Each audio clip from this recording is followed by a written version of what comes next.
Well, right now, investors closely watching the Federal Reserve as it meets in Washington, D.C. to announce what's next for interest rates. President Donald Trump is pushing the board to reduce rates. Here with a preview is CBS News business analyst Jill Schlesinger. Good morning, Jill. What is the Fed expected to do? I think a whole lot of nothing. This is really a projected kind of no action. Like, we're going to wait and see. This would leave the federal funds rate, that's your short-term lending rate, at 4.25% to 4.5%.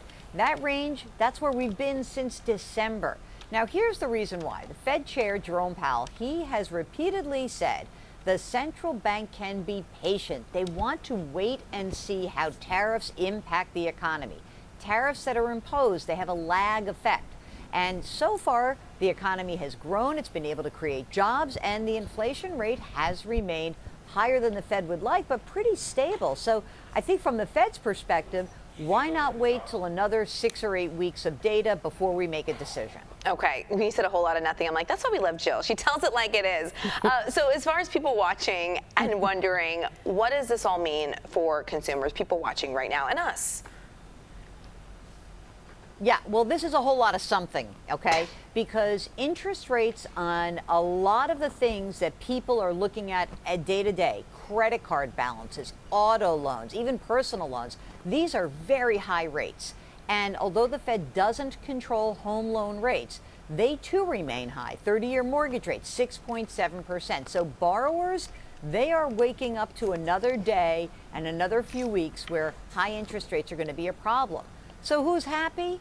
Savers. Savers can continue to collect more interest on savings and money market accounts and CDs. You know, if you look online right this minute, you can find interest rates of, say, 3.5% to more than 4% on all of these products, and that's pretty good. So definitely check that out. Yeah, the upside to the downside. Now, we've also seen some new trade deals announced. Where are we likely to see price increases as a result, Jill? Well, you're going to have a little sticker shock if you're in the market for a car, either imported or domestic. Also, computers, new electronic gadgets, furniture, toys, these things are all starting to see some price pressure. Maybe you're saying, big deal, Jill, I don't need any of those things. Okay, I'm going to ask you to also be prepared for some stealthier price increases, like maybe those imposed by Amazon. According to an analysis by the Wall Street Journal of more than 2,000 items, Amazon quietly has raised prices on low-cost products, such as deodorant or a protein shake or pet care items. This has amounted to a 5.2% bump over the past 5 months. It is not every retailer.